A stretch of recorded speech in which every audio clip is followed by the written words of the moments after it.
us would be looking into the soil classification system. We have multiple ways in terms of languages to classify the soil. We talked about the first one, which was the Unified Soil Classification System, or the USCS Soil Classification System. We're going to quickly go over it today, and then we're going to take a look at how those classifications correlate with the mechanical properties that we talked about. And ultimately, we're going to see what would be the other methods that we have in order to classify the soils.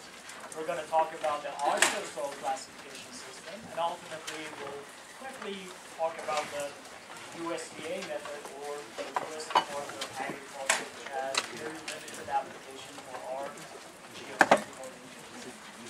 Alright, so those are essentially what we're trying to do, and what are the topics that we're trying to target today. And hopefully afterwards, after this lecture, we start talking about the ground improvement. And ground improvement essentially will be subcategorized into several categories, but the one that we're going to talk about that in this course will be related to the mechanical improvement of the soil by action. So all the things that we talk about here are essentially meshed together and essentially shows itself as we start talking about the improvement in the soil. Alright, so let's quickly recap of what we talked about in terms of USCS, or Unified Soil Classification System. Remember, we had essentially coarse-grained material and fine-grained material, and the way that we tackle it were very different from one another, right? For the coarse-grained material, we looked at particle top size, we looked at the gradation distribution, and also at the geometry of the particles. For the fine side, the part that was of interest to us was the surface activities, right? The way that we characterize the surface activities were through the Atterberg limits, right? And Atterberg limits were essentially water contents. Remember what we had? We had liquid limit, we had plastic limit, and the difference between the liquid limit and plastic limit gives us the plasticity index, or the PI value. And where did we use that PI value? In the plasticity chart. And the plasticity chart consisted of, obviously, two axes. On the y-axis, you had the PI value. And on the x-axis, you have the liquid limit. And we had three lines on that plasticity chart. We had A line, B line, and U line there. What was the significance of A line? Right, it basically separates clays and silty material. How about the B line? Yes, essentially looking at the high plasticity and low plasticity. If it is going to be, the liquid limit was less than 50, that material had low plasticity. On the other hand, on the right-hand side, it would be high plasticity in the plasticity chart. So that's where we use the Atterberg limits. And those are water contents, and we show the water content in percentages. And the way that you calculate the water content, you have to look at the ratio of two weights. Weight of the solids, weight of the water, find the ratio, multiply it by 100, and that gives you the water content, right? So that's basically how you have to do the calculations. I'm sure that you're familiar with that based on the lectures that we had so far. Alright, so that was basically the plasticity chart. For the classification of the soil, so first we'll look at gradation distribution. From the gradation distribution, what can I extract from the gradation distribution? I have the shape of that gradation. Can I give you? You can get the gradation parameters. The C sub C value and the C sub U value. Coefficient of uniformity and coefficient of curvature of the material. And those are functions of D10, D30, and D60. So you get those from your gradation chart. And you just basically use the equation to calculate your C sub C value and C sub U value. Now that you have those two, what's the next step? Compare them with the rules. Right, yeah. Basically you have to look at the simultaneous constraints that we have. Remember, your C sub C needs to be between 1 and 3, and your C sub U, which was the coefficient of uniformity, remember that was the coefficient that we wanted to maximize, right? Elongated S-curve. The larger it would be, the better it would be in terms of interlocking effect. And we have C sub U value greater than 4 for gravelly material, and C sub U greater than 6 for sandy material. So that would basically capture what we have in terms of the coarse grain material. For the fine portion of the mix, now you're looking at the PI value, the liquid limit value, the location of the point on the plasticity chart, and based on that you can get an indication of the type of soil that you have, right? Why does C sub U have to be between 1 and 3? Like what happens if it C is sub C would have to I'm be... sorry, C sub U. C sub U needs to be greater than 4 or greater than Okay, 6. my apologies. Then this C sub C is constrained between 1 and 3. What happens if it's greater? Because in the lab we had a value higher than. That ended up to be larger than that. Yeah. There's going to be related to the shape of the curve. Okay. Remember we talked about this C sub U and C sub C value tends to replicate what the statistical distributions will look like. We have a scale parameter and we have a shape parameter in the gradation distribution, in the distributions, or cumulative distributions in general. This part is experimental. So they're looking at a constraint between 1 and 3 will give you a good material for the purpose of foundations. If you have two greater than that, it basically means that there's something different in the gradation chart. So how would you classify such a soil? Poorly graded. Okay. So this is the reason that I emphasize simultaneous constraint, meaning that you have to get a check mark for both of them. If the C sub C doesn't fit in between 1 and 3, that means it's a poorly graded material regardless of your C sub U value. The same thing would be with the C sub U value. If it is smaller than 4 for gravelly material, smaller than 6 for sandy material, essentially your material is going to be poorly graded regardless of what the C sub C value is. Make sense? So these are, you have to satisfy both constraints at the same time. Alright, so remember we had nomographs and plots, which essentially tells you the classification. You really don't need to go through or remember all of these components that we talked about in terms of the gradation parameters and all the other things. You have to remember the distribution obviously, and you have to remember those constraints to be able to do the calculations and also the equations. But once you get that, you can use the nomograph. We'll quickly take a look at several nomographs. One of them is what you have in your textbook. We're going to take a look at the ASTM method as well, and later on we'll look at some other ones that are related to AASHTO soil classification system. Alright, so remember, you have to look at the one. Yes. For example, how specific do we have to be in the classification of the soil? Let's say that we have a sandy material that we have over 5% passing the number 200. We have to be specific in saying that it's poorly graded sand, for example, but it might have clay. You basically have to get that from the nomograph. So take a look at, remember we had basically three categories, right? Based on your P200. Assuming that you have, you can take a look at that's exactly what I'm talking about in terms of the nomograph right here. So you have three categories there. Let's assume that you have coarse grain material. Based on the USDS, you know that you have less than 50% passing seed number. Right? Now you have to look at your P200 material, or material that is smaller than 75 microns. If they are smaller than 5%, remember we call that clean, and remember, look at the graph, you have a different branch, right? That would be on the clean. If it is between 5 and 12, now you have the dual designation. If you have more than 12, then you definitely have to figure out what would be the contribution of the fine portion, because that's going to change. So if you look at this plot here, as I just mentioned here, you have to look at the bands again, right here. You have to figure out where you fit in between these three. So let's, for example, assume that you're looking at the clean material, clean gravelly material, less than 5%. Now, in this case, the contribution of the fines and the mechanical properties are going to be relatively small. What does that mean in terms of the contribution? Remember we talked about the shrinking swelling potential, we talked about the freezing and thawing potential. We also have another component that has to do with the stiffness properties. Later on we'll talk about that in probably graduate level courses. We call it softening parameter.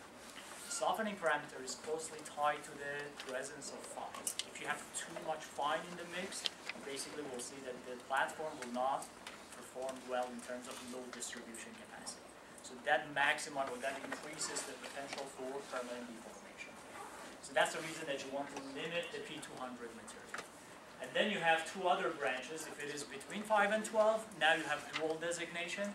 If you have more than 12% of fines, in the mix. Now we have to figure out what's the contribution of the fine portion. You have to run your liquid limit and plastic limit. Now notice what those values do. You have GM, M was silt was on the fine portion, right? So you see that you have gravelly material with significant amount of silt in it.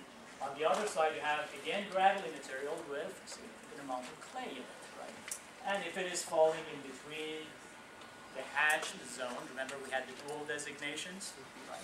So in the case of dual designation, you have to make sure that you're properly classifying your soils if it falls between the liquid limit between 12 and 28 and PI value between 4 and 7. So that was basically the area that you have, which was a shaded area. You have to make sure that you classify your soil as dual designations. So you really, all you have to do is basically follow these nomographs to be able to find what the classification of your soil is. And notice here we have EG. What is EG? It's for example. So it doesn't mean that it is going to be GM, GWGM in this specific case. It could be GWGM. It could be other stuff as well. So if it falls here, just don't report it as GWGM. It could be something else. All right, on the other side, if you have sandy material, remember how we distinguish between sand and gravelly material in USCS? Based on sieve number 4, right? 4.75 millimeter, that's basically the particle size that you have to essentially remember. So again, if more than 50% retain on sieve number 4, if more than 50% pass sieve number 4, that gives you where you fall in respect to sandy material and gravelly material if you are looking on the coarse grain portion. Now, if you're moving to the other one, which is basically on the fine portion, remember for the fine portion, the important parameters were related to the surface activities, right? And the way that we characterize it were through the Atterberg limits, right? Based on the Atterberg limits and the location on the plasticity chart, you essentially figure out where what type of material you're dealing with. This would be the way that you can look at it in terms of the nomographs. Otherwise, another easy way to look at it would be just looking at the plasticity chart. Right? Again, in very simple terms, it has to do with the location of point with respect to A line, B line. Right? Very simple and straightforward. And you know what the significance of those plots are.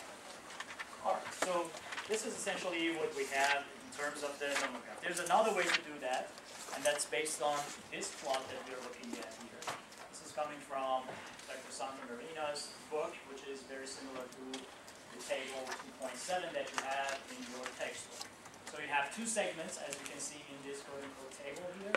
On the top portion, you have the coarse grain material. You know, by definition, more than 50% retained on sieve number 200. Now you have two possible outcomes. It could be either gravelly material or a sandy material. And then the next step would be looking at 5%, 12%, between 5 and 12%, right? Between 5 and 12 is where we have the dual designation. Smaller than 5%, forget about the fines, classify it based on the gradation parameters.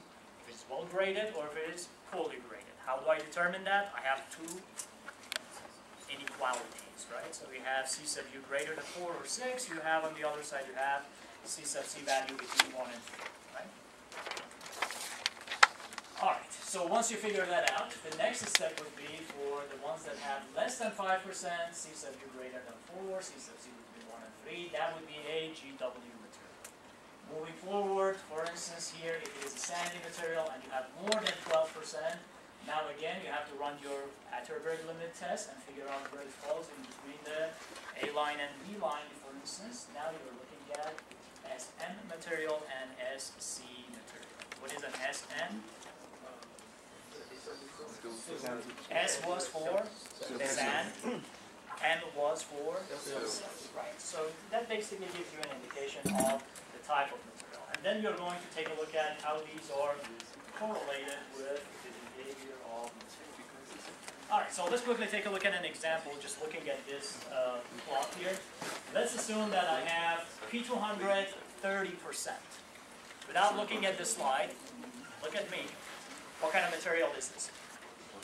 Passing sieve 200 is 30%. Is it coarse or is it fine?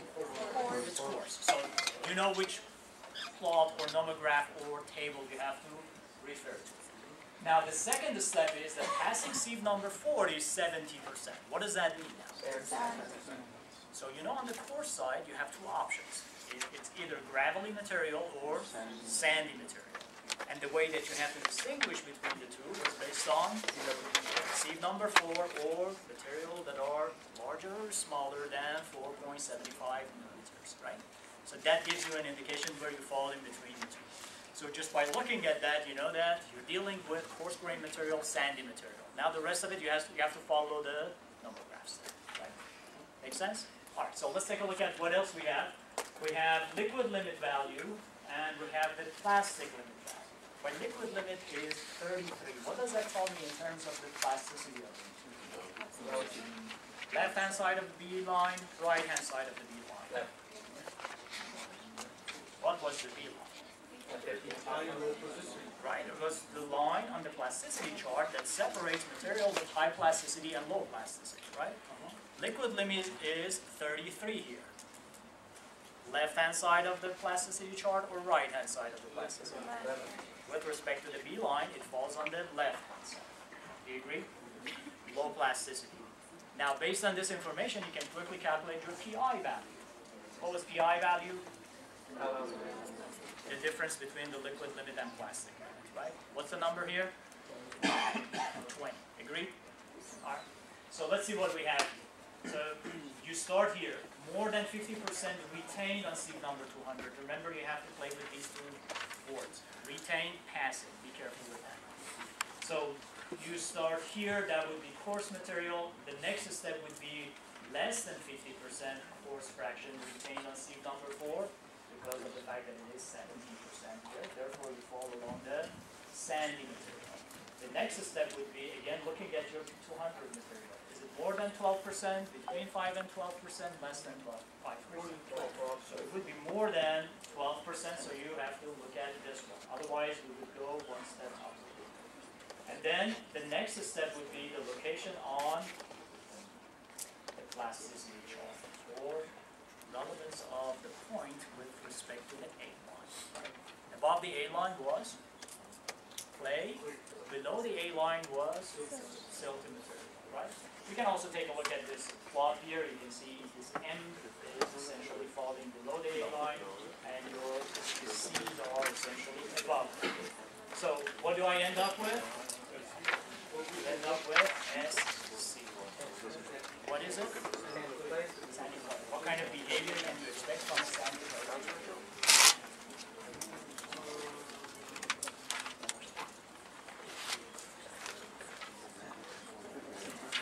It's a sandy clay with high plasticity or low plasticity? Low plasticity. Low plasticity.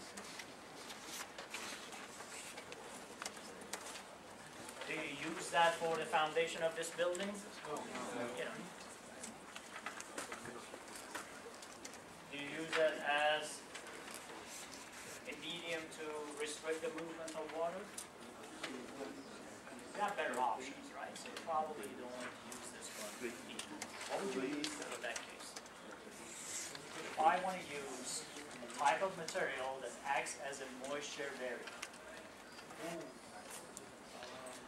think about it as a quote-unquote sheet pile underneath a dam.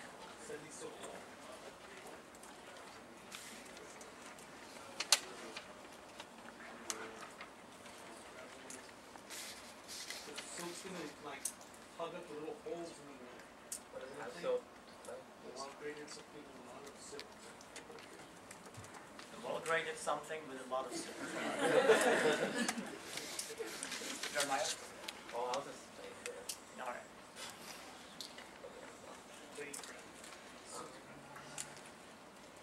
You might have heard about the clay core of earth dams.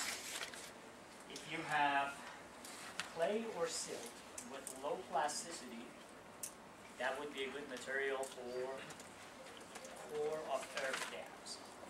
Why do we put them in the core of the earth dam? Because you essentially want to elongate the path of seepage, and therefore you have more interaction between the water molecule and solid grains, which will create more loss, and therefore that reduces the seepage forces on the other side.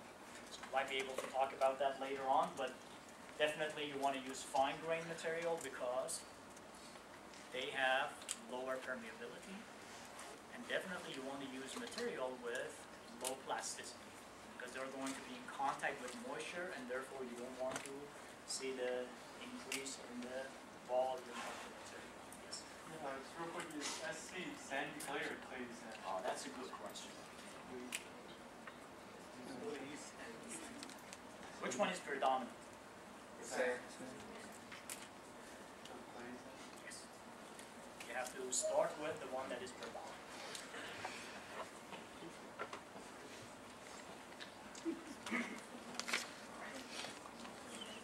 Alright, so let's quickly take a look at the borderline cases. Remember, for the borderline we had between 5 and 12% of fines, and also if you have 50% plus minus 5% of fines, right? Remember, we have 50%, so we can go 5% above, 55% or 45%. So those would be the cases that you have dual designation. The other case was related to the plasticity chart. Remember, in the plasticity chart, we also looked at cases that your PI value falls in between 4 and 7, and your liquid limit falls in between.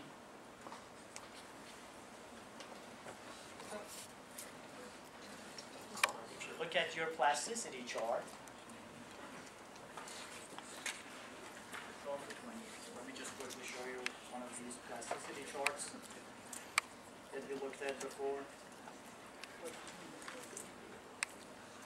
This was the shaded area, right? This was the area that you have dual designation. Your PI value falls in between 4 and 7, and your liquid limit falls in between 12 and all the way to 20. Right? So that's basically the area. You really don't need to memorize that. Once you look at the plot, you know that if your point falls in there, you have to classify it as both dual designations. Assuming that you're reviewing these lecture notes. All right. Another way to look at this classification, and this is what I adopted from the ASTM standard, that would be the 2487 specification. Another way to look at that, you have multiple branches, you can go forward and take a look at the classification of your material. So in your exam, I'm going to give you something like this. So this is going to be in the appendix of your exams. If you want to classify the soil, you have to figure out gradation parameters, liquid limit, plastic limit, PI values, location in the plasticity chart, and then look into one of these number graphs. You should be comfortable with using all these decision tools. Pardon? Are you also going to receive? Yes, you're going to receive that. Yeah. All right. It would be a good exercise also to look into how these materials will look like when you have multiple values of P200 materials.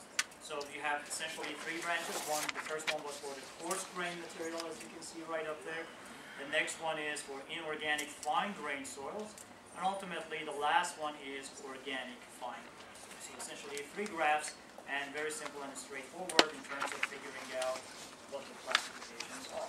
Now let's tie all these things that we talked about together and see how we can essentially predict the behavior of the material associated with the classification that we talked about.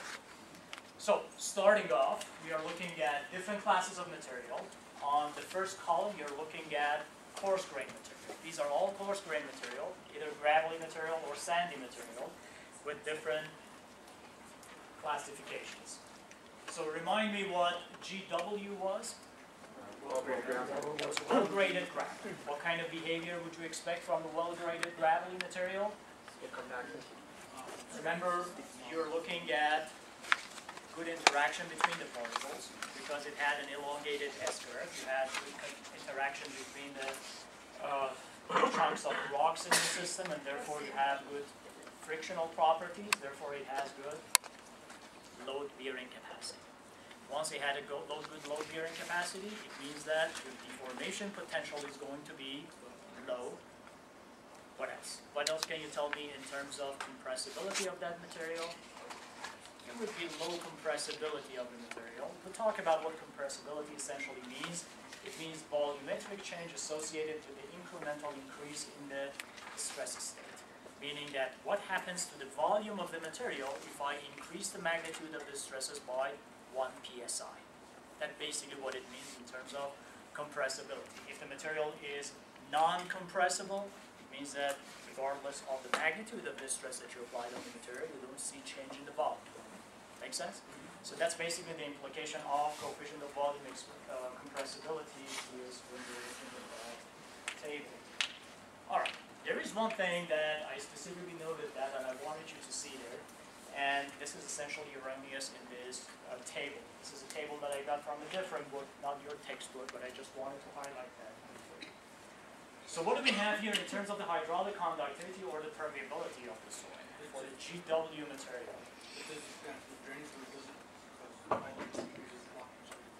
Right, so you're essentially looking at, the prediction here is that this is a pervious material. But in reality, it's not a pervious material, right? Because you have good, tightly held material together. But the reason that they subcategorize it was because of the fact that they're looking at coarse-grained material essentially have higher permeability compared to fine-grained material with lower permeability. So you have to be careful with the distinction and the designations in here. So let's quickly take a look at what we have in terms of the GP, GN, and GC material. The first one is the compaction characteristics. Is this material a good candidate for compacting as a foundation of a pavement or foundation of this building? Definitely yes, it's a good candidate. Compressibility, for instance, for the GW is almost none. And for GM and GC is relatively small, and that's because of the presence of those fine-grained material. In terms of the drainage characteristics, you have poor drainage, impervious. Really, it's not impervious, but essentially you're looking at permeabilities that are going to be somewhat different from this table. Value as a field material. That has to do with the volume expansion of the material. Remember we talked about that, the material that are sitting right behind the retaining structure. You want to make sure that you're not using too much of plastic material in there. Otherwise, it's going to expand and shrink during the climatic cycles, and it's going to separate itself from the retaining structure and ultimately will result in the failure of the soil beneath that structure. How about value as a pavement subgrade when not subjected to frost? Obviously for GW would be excellent, GP would be excellent to good, and essentially the behavior shows decreasing as you go down the list there. And ultimately the last one would be the value of the base course for the pavement. Just to give you an idea of what they're talking about here, we have pavements or runways or multi-layer structures, right? So on the surface, for instance, if I have an asphalt pavement, we call them flexible pavements because of the fact that it bends and deflects. So for the asphalt layer, that would be the first layer. It had completely different mechanical properties. The second layer, we call that base layer. The layer that comes below that would be the sub-base layer, and whatever is underneath would be the subgrade soil. So this is basically what it means in terms of the definitions that we have. That was a very simple way to define what we have in that multi-layer structure. The significance of that is because of the fact that they're consistent or constructed based on different materials with different mechanical behavior, the interaction between them becomes extremely important, right? It's very different than having one concrete beam or one steel beam or one steel column there, because those are essentially consisted of one type material. Here you're looking at multiple layers with multiple characteristics. Asphalt layer, a viscoelastic material, cement-treated base layer close to concrete. The layer beneath that would be the compacted soil layer. It's going to be a stress-sensitive nonlinear material. And then you have your soft subgrade, which is going to be prone to deformation, water gets into it, and all the other things. So essentially what happens is that you're looking at a multi-layer system, which is basically you're going to be at the mercy of Mother Nature as well. You're going to build it in outside. It's not under the controlled condition while it's service life. All right, so that's what we had in terms of coarse grain material. How about for the case of fine grain soils? Remember we had M and C designations, right? M for silt and C for clay material. And then you can have either L as low plasticity, or you can have H as high plasticity material with respect to the B line in your plasticity chart. Again, notice that the compaction characteristics are often very poor. You definitely cannot compact a lot of soft material. For those of you who are in the pavement, in the stabilization class, we talk about how we can go about changing the properties of the clay soils to be able to compact them. But typically, you cannot go in and start compacting the material just right off the bat. And the methods of compaction are going to be very different from the typical grains or soils. All right, what else we have? We have compressibility. Typically, compressibility of the fine grain soils are much higher than the coarse grain material. That's something that we talked about before. In terms of the hydraulic conductivity, these materials have low permeability characteristics, right? Because of the fine portion that is in the mix. Again, remember we talked about this characteristic before. The way that you have to think about the permeability of the soil is based on the speed of the water molecule that travels within the soil medium, right? So if it is fine grain material, the interconnected voids are going to create a longer path, and ultimately it will result in lower permeability. That's how you have to rationalize it for yourself. How do you calculate the speed or velocity?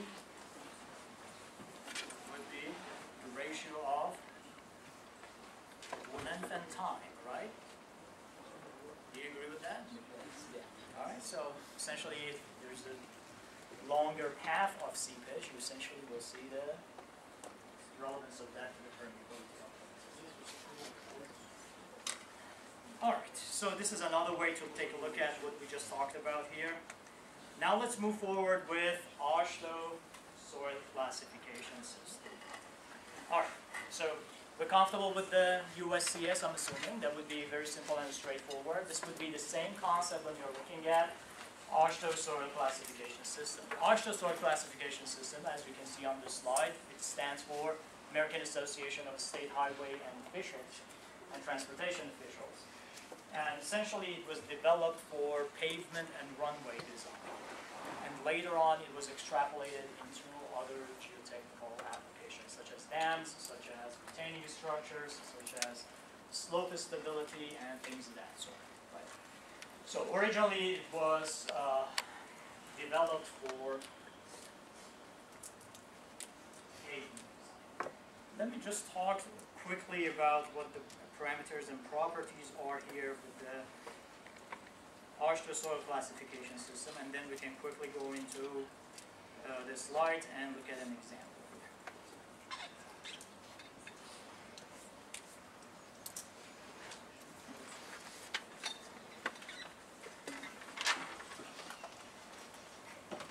All right, in AASHTO soil classification system, we have 8 groups. We basically categorize the soils into 8 groups.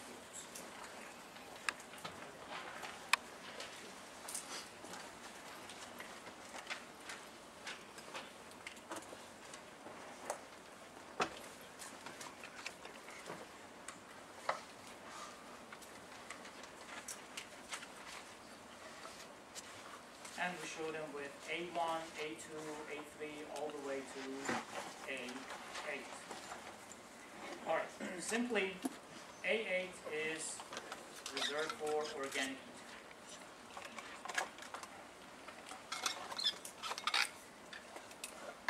So if you have organic soil, you just quickly categorize them as A8. How do I identify an organic material?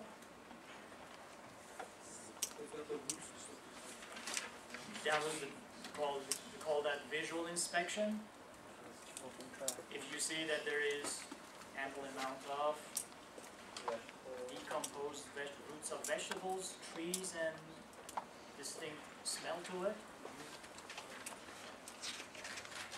So that's how you identify it, but how do you deterministically figure out what kind of material you Oh, have? it's not created. You have to run the liquid limit test, oven dry and non-oven dry, right? And if the difference between the two were more than 25%, or one was more than 75% or less, that would be categorized as organic matter. How do we show that in USCS? Remember we have O for organic, and peat. All right. Group A1 to A3 are for coarse grain material.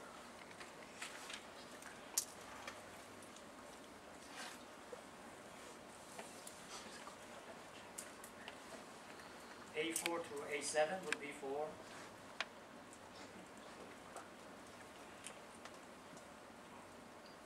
now, how do we identify coarse and fine? Similar to what we had before, but we're looking at 35% as opposed to 50%.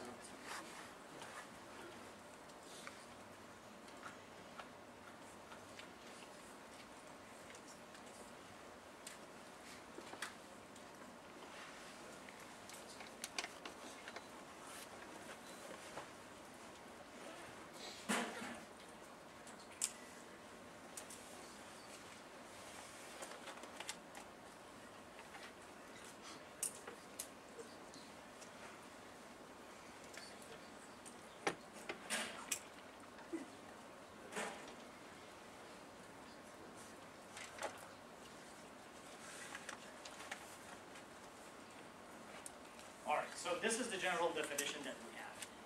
A1, A2, and A3 are coarse grain material. A4, A5, A6, and A7 are fine grain soils. A8 is organic material, right? So that's what we have. So far, simple and straightforward, right?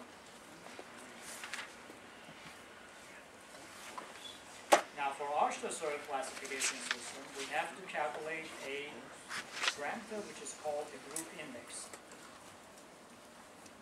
Group index or GI value.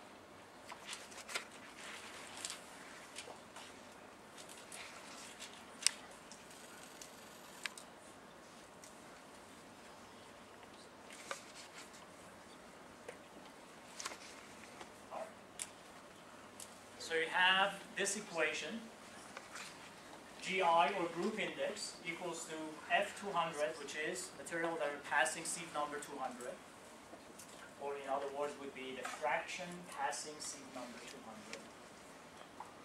35, we saw 35 right up there, more than 60, 36% less than 36%. Liquid limit minus 40 is also in the equation, and then you have PI minus 10, and on the other side you have F200 minus 15 there. So you have a big huge equation that you can see in there that you can calculate this based on material that are smaller than 75 micron and your liquid limit and the PI values, right? So once you find that, what is the next step? You report this in parentheses in front of the group index. So for instance, if you classify your soil as A2-4 in parentheses 52, that gives you an indication that that 52 is essentially is the GI value, right?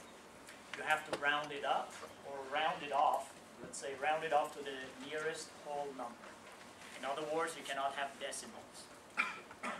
So you have to report it as, say for example, 33. Don't report it as 33.2. Right? So you have to round it. And there is an inverse relationship between the GI value and the quality of the material. In other words, the higher would be the GI material, the GI of your soil, the lower would be the quality of your soil in terms of load distribution capacity.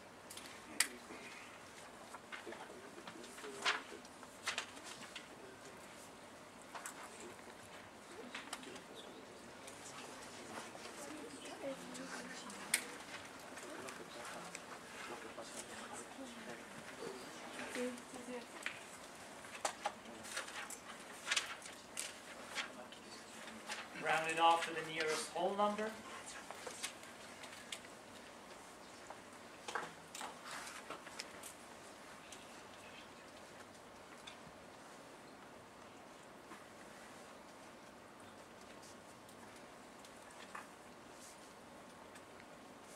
The GI cannot be a negative number.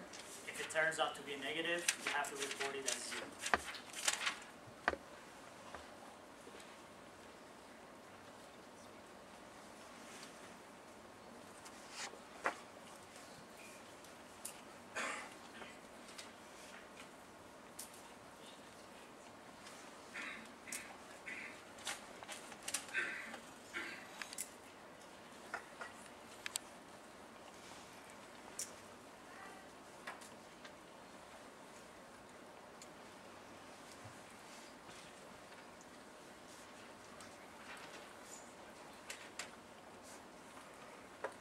The GI value for A1A, A1B, A3, A24, and A25 are 0.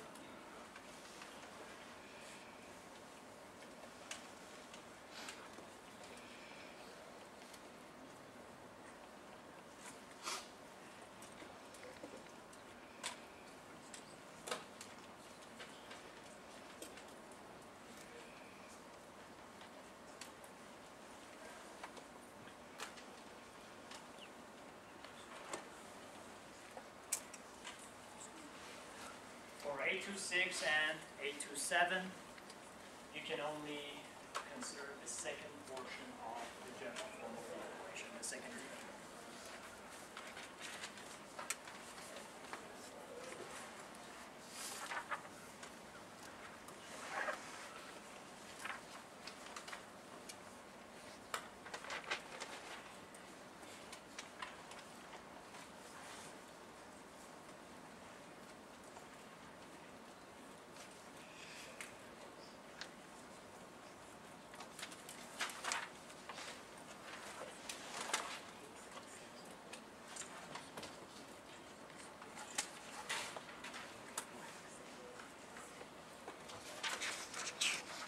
Higher would be the GI value, the lower would be the quality of the material in terms of load distribution capacity.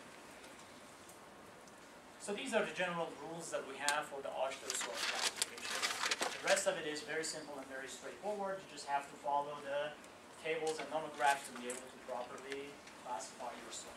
And also you might want to also mention at the back end of it that you have to report your GI value in front of in parentheses. Alright. So with that in mind, let's quickly get into our lecture note. Alright, remember what the size definitions were? We're looking at the general definition of the material, sand and gravelly material. The ranges here are different from what we had in the USCS. So you have to be careful with that. The upper range was relatively the same, both of them were on 75 microns, but on the lower end, as you can see, we had different distinction between the gravel and sandy material. What did we have for the USCS? What was the sieve number that separates gravels and sand? Sieve number 4. What is it for the AASHTO? Sieve number 10. So this is one distinction between the AASHTO soil classification system and unified soil classification system. The other one that we talked about before, if you recall, was related to the identification of fines. For the USCS, anything smaller than 75 microns, we call it fines. And it could be siltan, clay. But here we have a distinction in terms of the particle sizes. For materials that fall between 75 micron and 2 micron, we call them silts. Between 2 micron and 1 micron, those are clays. And anything smaller than 1 micron, they are colloids, right? So that's basically the distinction that we have here compared to what we had before when we looked at the USCS. And also the ranges here are also different. So in other words, if I ask you in your exam that what's the distinction between the AASHTO soil classification system and USCS, you know how to answer. Alright, so we have general guidelines, again, that we talked about. We have 8 major groups, A1 through A7, and A8 is reserved for the organic matter. The required tests are similar to what we had before. We have sieve analysis and we have Atterberg limit test. For A1 through A3, we have granular material. Those are materials that are good for the pavement base layers or pavement foundations. And then we have A4 through A7. Those are materials with too much of fine in it, and therefore you have to be careful to limit those fines so you don't see issues with softening and moisture susceptibility of the soil.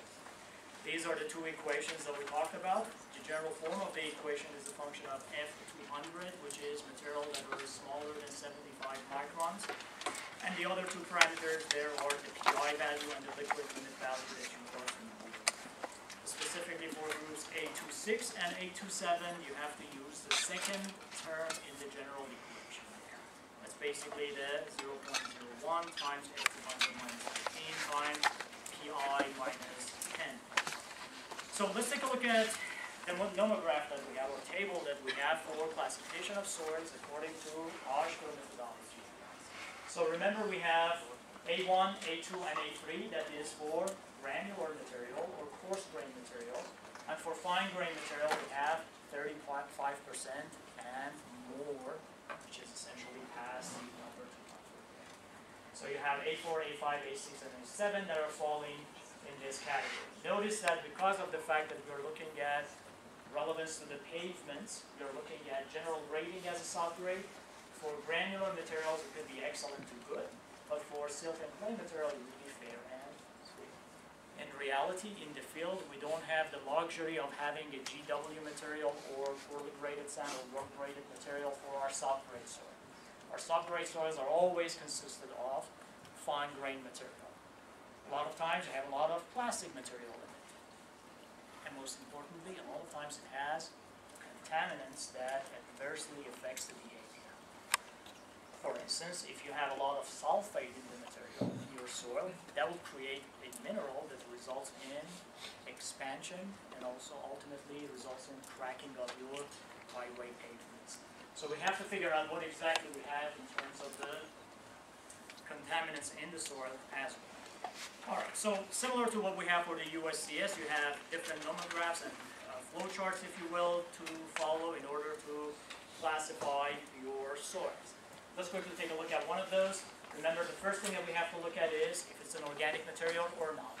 How do you determine that? Based on oven dry and non-oven dry liquid limit values, right? So if it's an organic material, you immediately bring it down and classify it as A8, right? Remember, A8 was specifically reserved for peat or mock or organic material. So that's taken care of. And then let's look at what we have here. If you're looking at passing 200, now notice that we're looking at 35% as opposed to 50% that we had for USCS. Why? Because this is specifically developed for pavement foundations and airfield runways. We really want to limit the amount of fines in the mix. That's the reason that you have more restrictions in terms of the presence of fine grained soils. Alright, let's quickly take a look at one of these here. We are looking at passing sieve number 10. Remember, that was the distinction between the sandy material and gravelly material, right? Previously, we had sieve number 4 for USCS. So you have to basically contrast the 2 different classification methods that we have. And once you get that, then similar to what we had before, you have to look at your plasticity limit and PI value. This I sub P that you see in this graph is the PI. I sub P in this specific plot is the PI value, or plasticity index. Some people call it index of plasticity. That's the reason that you have that I sub P. And moving along that plot, you can essentially figure out what kind of soil you have. All right, so let's quickly take a look at an example here together, so that hopefully will clarify things for us. We are looking at passing seed number 200, 86%. Quickly, what kind of material is this? Coarse or fine? Fine, right? Remember how we make the distinction? 35% retain, 35% pass. 86%. So quickly you can figure out what kind of material you have. And then you have the liquid limit and the PI value. You know the difference between the two. Well, you can also, based on this information, you can calculate your plastic limit, but that's irrelevant for us here. And I have a general equation for the GI value, as you can see. You do the calculations, it ends up to be 33.47. You have to round it to the nearest whole number. So that's the reason that in parentheses we have 33. Now let's figure out what classification we have. You start with the sieve analysis. You start with sieve number 200, right? And we started with the fine portion of the mix. Notice that we have A4, A5, A6, and A7. Remember, A4 through A7 were the fine grain soils. All right, so this basically satisfies all of these. At least 36% past sieve number 200. Agree? Now the next step is, now look at your liquid limit back. What is my liquid limit? It's 70. Right? So which one does it satisfy? It's minimum 41, minimum 41. So it could be either A5 or it could be under the A7. Do you agree? That's how you have to essentially look at that. Now the next one in line would be the plasticity index. What is my PI value? It's 32. It's maximum 10, meaning that the value is smaller than 10, or if it is greater than 10. 11 minimum. So this would be an A7 group. So is it clear? So essentially you have to start from the left-hand side and move to the right-hand side and figure out which group fits first. That would be your group. If I were you, I would write that down, because that's the part that people will make a mistake. The first group from the left-hand side that fits is your classification.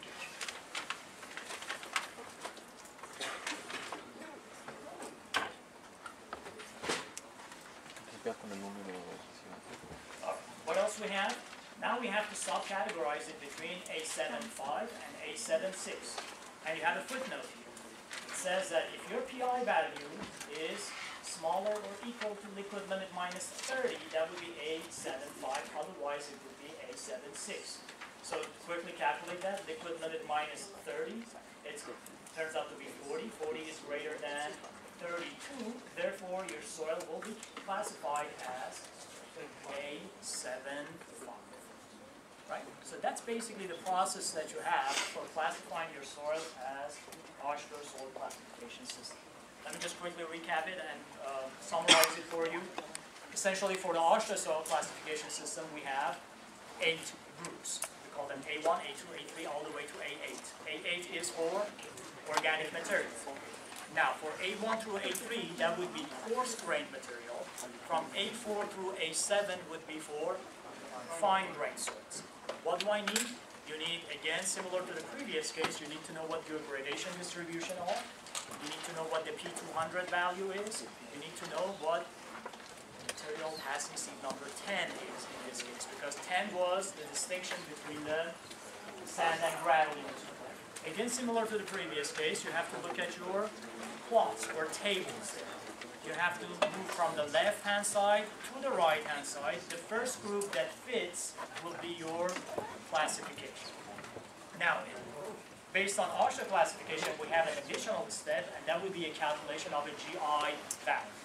The GI value had one equation, and that equation was a function of passing 200 material, liquid limit, and the PI value. If you do that calculation, report that number as a whole in the parentheses in front of the group. Right. And the higher would be that value, the lower would be the quality of the material in terms of load-bearing capacity. Again, if you take a look at the equation, the first term was F200 minus 35. The higher would be P200 material, the higher will become your GI value. know too much of fines would be deleterious to the behavior of it. Alright, so when we come back on Wednesday, we quickly talk about the USDA method, and then we get into our final chapter for the first exam, and that will be actions.